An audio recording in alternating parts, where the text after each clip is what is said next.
ਮਿਲਣ ਜਾਂਦਾ ਜੀਵਨ ਖੋਲੇ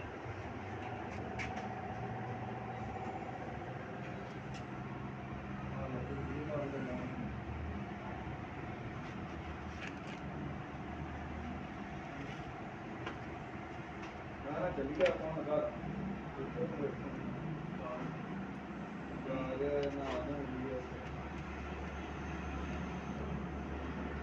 ਆਪਾਂ ਪਿੰਡੋਂ ਨਿਕਲ ਆਉਣਾ ਪੂਰੇ 5:30 ਕਿ 6 5:30 ਨਿਕਲ ਆਉਣਾ ਵਾ ਇੱਥੇ ਪੂਰਾ ਨਾ ਪਰੋਂਦੀ ਮੋਟਰਸਾਈਕਲ 5 ਵਜੇ ਨਿਕਲਿਆ ਪਰ 4:30 ਹੋ ਜਾਵਾਂਗੇ